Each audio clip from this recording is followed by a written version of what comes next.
Washington, Marion S. Barry Jr., a sharecropper's son and civil rights pioneer who became a flamboyant and polarizing mayor of Washington, went to prison on a cocaine charge and then recaptured City Hall in one of the most improbable comebacks in the history of American politics, died early Sunday in Washington. He was 78.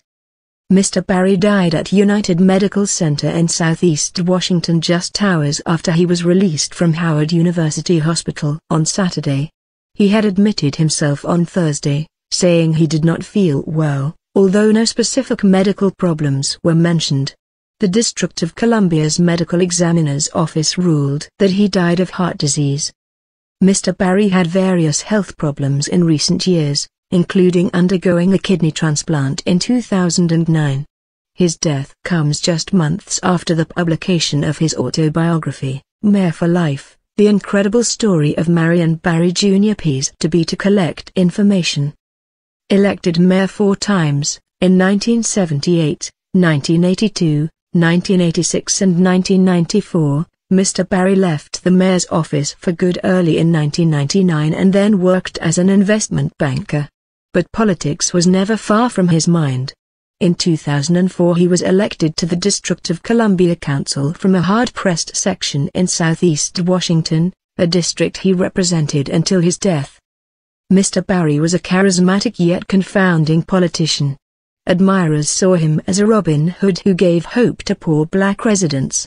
His detractors saw a shameless rogue who almost ruined the city by stuffing its payroll with cronies and hacks and letting services decay. Indisputably, he was a political Lazarus with a gift for convincing his followers that their hopes and disappointments were his, too. On January 18, 1990, Mayor Barry was arrested in a Washington hotel room while smoking crack cocaine and groping a woman who was not his wife.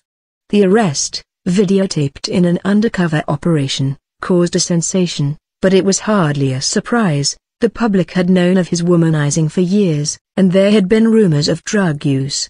Nor was he a stranger to the bottle. Convicted of a misdemeanor cocaine possession, Mr. Barry was sentenced to 6 months in prison. His fall from grace was especially poignant for those old enough to remember the bright promise and idealism of his youth. He was born on March 6, 1936, in Urbana, Miss. His father, also named Marion, died when he was 4, and his mother, Mattie, moved to Memphis, where she remarried. Her new husband, David Cummings, was a butcher, and she worked as a domestic to support 8 children. Young Marion picked cotton, waited on tables and delivered newspapers. He became an Eagle Scout and earned a degree in chemistry from Lamoine College in Memphis in 1958. His middle initial, S, originally stood for nothing, but in the late 1950s he adopted the middle name Shipilov, after Dmitry T. Shipilov, a purged member of the Soviet Communist Party.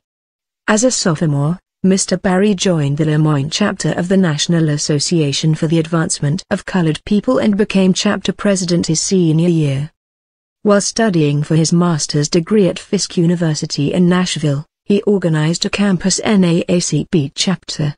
Early in 1960, he helped organize the first lunch counter sit-ins in Nashville.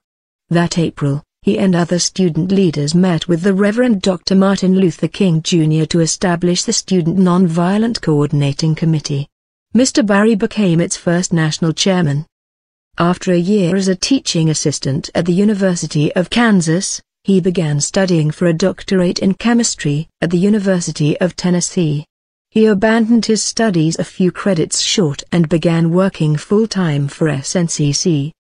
In June 1965 he moved to Washington, where reporters occasionally referred to him as a dashiki-clad militant. A powerful speaker and street campaigner, he began pressing for home rule for the District of Columbia. He had found fertile political soil, since residents had only recently won the right to vote in presidential elections and had virtually no say in governing themselves. In 1967, Mr. Barry started a jobs program for poor blacks, winning federal grants worth several $1 million. He won his first election in February 1970, to a citizens' board created to smooth relations between police officers and black residents. He was later president of the school board and a member of the city council. On March 9, 1977, he was shot during a takeover of a Washington office building by members of the Hanafi Muslim sect. The bullet narrowly missed his heart, but Mr. Barry was back at work by the end of the month. The next year he ran for mayor and defeated the incumbent, Walter E. Washington, who had become the District of Columbia's first elected mayor 4 years earlier, and the city council president, Sterling Tucker, in the Democratic primary, making his election in November a certainty in that overwhelmingly Democratic city. Our drive toward greatness. Let this day signal our drive toward greatness, he told a cheering crowd on January 2, 1979, as he was sworn in for the first time by Justice Thurgood Marshall of the Supreme Court. At first, Washington seemed to undergo a renaissance with Mr. Barry as mayor. Downtown boomed as vacant lots and abandoned buildings gave way to smart new offices, hotels and restaurants. But as the political honeymoon faded, Mr. Barry's critics complained that conditions in the poorest black neighborhoods were deteriorating even as he used the city government as an employment agency for his followers. His detractors said he held on to power by cynically telling blacks that the only alternative to him was restoration of a quasi-colonial white power. Indeed, he exploited memories of the decades in which congressional chairmen, typically white Southerners, gave short shrift to the Washington beyond the gleaming edifices of the federal government. Several people close to Mr. Barry were implicated in scandals. A deputy mayor was sent to prison for embezzling city funds. One of Mr. Barry's former wives, he was married 4 times, went to prison for embezzling money from the job training and anti-poverty organization he had founded. When she was released, he found her another city job. His defenders pointed to Washington's unique situation as a city with no state to look to for financial aid, no heavy industry to tax and many tax-exempt government buildings. Many people who work in Washington commute from Maryland and Virginia and pay no District of Columbia taxes. Part of Mr. Barry's tenure coincided with a nationwide crack cocaine epidemic, and Washington's poorest neighborhoods suffered as much as any in the country. At its nadir, Washington had both the highest infant mortality rate and the highest homicide rate of any city in the United States. Drugs were peddled openly on many corners, and homeless people slept on heating grates within sight of the White House. The fire department could handle only a single 2-alarm blaze at a time. Young black men fared badly year after year. One study found that by 1991, 42% of the district's black men ages 18 to 35 were in prison, on probation or on parole, released on bond or sought by the police. More and more middle-class people, black and white, fled to the suburbs after despairing of getting a good public education for their children, getting their garbage picked up or getting their streets plowed after snowstorms. But the mayor seemed not to worry about such complaints, just as he seemed not to care about appearing to be hypocritical. In October 1986, for instance, he announced that he would convene a D.C. drug summit of experts to discuss the cocaine epidemic at a time when the mayor himself was rumored to be a user. "I may not be perfect," he said a month later, after his election to a 3rd term, "but I am perfect for Washington."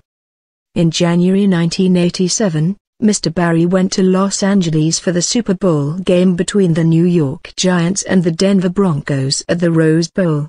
His detractors noted that while he was watching football and partying afterward in sunny Southern California, his constituents were being buried under a knee-deep snowfall that clogged Washington streets. The mayor's Super Bowl vacation was interrupted by a visit to a hospital. Mr. Barry said he had suffered a flare-up of his hiatal hernia. An associate said he had overdosed. There would be other medical crises in which he claimed exhaustion or indigestion and people close to him blamed alcohol or drugs. But the mayor seemed immune to embarrassment. In early 1988, with the District of Columbia's government slumping under debt and its payroll bloated, he led a delegation of 17 city officials to the Virgin Islands. The stated purpose of the junket was to help the island's officials overhaul their personnel system. Arrest and return. In 1989, Mr. Barry was called before a federal grand jury investigating whether a woman had sold drugs to city officials, including the mayor. He acknowledged having had a relationship with her but denied buying drugs. He was arrested just as he was about to announce that he was running for mayor again. In 1990, after a 2-month trial, he was convicted of one misdemeanor count of drug possession and acquitted of another misdemeanor. The jury could not agree on another 12 counts, including 3 felony charges that he had lied to the grand jury. The verdict was a near victory for Mr. Barry. Had he been convicted of a felony, he could not have sought office again. But in 1990, Mr. Barry suffered the only electoral defeat of his career. As an independent, he finished 3rd in a race for an at-large city council seat. After serving his sentence in a minimum security prison in Virginia, he was easily elected to the city council in 1992. In the 1994 Democratic primary for mayor, he defeated Mayor Sharon Bratt Kelly, who had been unable in her single term to turn the city around, and several other candidates. Amazing grace, how sweet it sounds to save a wretch like me. He exulted on the night of September 13, 1994. In November, he cruised to victory over his Republican opponent. But the problems that had dogged the city during his first 3 terms continued into his 4th. The government sagged under the weight of accumulated debt. The payroll remained heavy, even though the city's population had been dwindling for years. While Mr. Barry was in office, the city lost 115,000 residents, leaving it with just over 520,000 in January 1999, the fewest since 1933.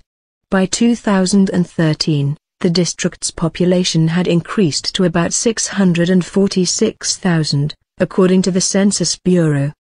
In April 1995, an exasperated Congress created the District of Columbia Financial Control Board to oversee city spending. In August 1997, Congress stripped Mr. Barry of much of his remaining power, turning over 9 major operating departments to the board. Mr. Barry called the move a rape of democracy. Though he was now a figurehead, there was widespread speculation that he would try for still another term. But on May 21, 1998, he announced that he would not. "For all of you who have supported me, I love you so much," he said that day. "I love this city." The control board shined a spotlight on Anthony A. Williams, a bout-tied number cruncher who had been credited with helping the city out of its mess as its chief financial officer. Mr. Williams was elected mayor in 1998 and served 2 terms marked by a more businesslike, if less colorful, approach to governing.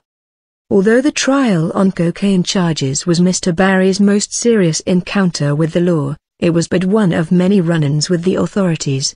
In July 2000, Mr. Barry was accused of shoving a female janitor in a restroom at Baltimore Washington International Airport. He pleaded guilty to misdemeanor assault and was sentenced to community service.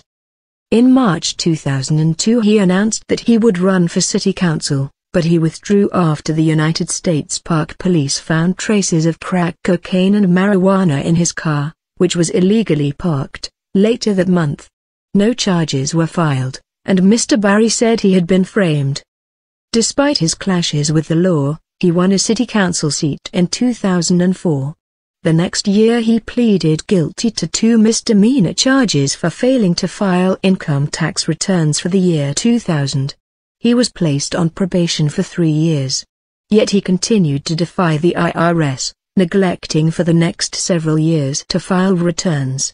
He finally settled with the tax agency in 2009, saying that his failure to file had been the result of his health. He had no such excuse in 2010, when the city council stripped him of a committee chairmanship and censured him for steering a consulting contract to a sometime girlfriend, who had once had him arrested on accusations of stalking her, though the charges were later dropped. Mr. Barry apologized for his lack of sound judgment on the contract. Mr. Barry also had trouble on the road. In August 2014, After he was slightly injured in a crash while driving on the wrong side of the street, it was revealed that he had accumulated some $2,800 in fines for moving violations and parking infractions. He finally paid up. Various theories have been advanced to explain how Mr. Barry survived scandals that made him a laughingstock for television comedians and would have destroyed lesser politicians. Writing in The New Yorker in 1994 about that year's mayoral campaign, David Remnick saw that Mr. Barry's flaws actually helped him, especially among impoverished black people who feared that white businessmen and other elitists were conspiring to take back the power that black Washingtonians had gained. No one has a more acute feeling for the divides of the city and their political possibilities than Marion Barry, Mr. Remnick wrote after spending considerable time with the mayor on the campaign trail. Looking back, what Barry grasps intuitively, and what comes as a shock to most whites, is the political potential of conspiracy thinking, Mr. Remnick wrote. Indeed, years afterward, Mr. Barry blamed a racist conspiracy for his trial and imprisonment for cocaine. "They didn't want me creating all of these opportunities for black folks," he wrote in his autobiography, published by Simon & Schuster in June. Co-written by Omar Tyree, Mayor for Life indulged in some revisionist history and selective amnesia. As Mark Fisher pointed out in reviewing the book for The Washington Post, Mr. Barry asserted at one point that news media reports of his womanizing were all unfounded. Yet 100 pages later, Mr. Barry conceded that he got involved with women who sometimes were not good for me. In an interview with the New York Times shortly after the book's release, Mr. Barry denied that his personal troubles and run-ins with the law had hindered the progress he sought for the poorest Washington residents. "I serve as an inspiration for those who are going through all kinds of things," Mr. Barry said. "Whatever storm they're going through, they can learn from me." Mr. Barry is survived by his wife, Cora Masters Barry, and his son, Marion Christopher Barry. What Mr. Barry bequeathed to Washington, and his motives, are likely to be debated for years. One reason he was so good at the political game, some of his friends thought, was because so little of it really meant anything to him. David Halberstam wrote in The Children in 1998, about the early days of the civil rights movement. He was largely free of causes, save his own. His agenda was always primarily about himself. But Mr. Fisher, in his review of Mr. Barry's book, wrote that no other mayor has come close to his achievement in providing first jobs for poor young black residents. Nevertheless, Mr. Fisher added, black poverty remains deeply entrenched in the district, and his administration had little to show for its efforts to curb crime or improve schools. Sam Smith, editor of the Progressive Review, who knew Mr. Barry since 1966, had a subtler perspective in the twilight of his public career. "It's like going out into a field and seeing an old rusting-out hulk of a car and trying to imagine what it was like when it was brand new. What people are seeing now is that corroded shell of what Barry was, and if you don't remember that, it's very hard to see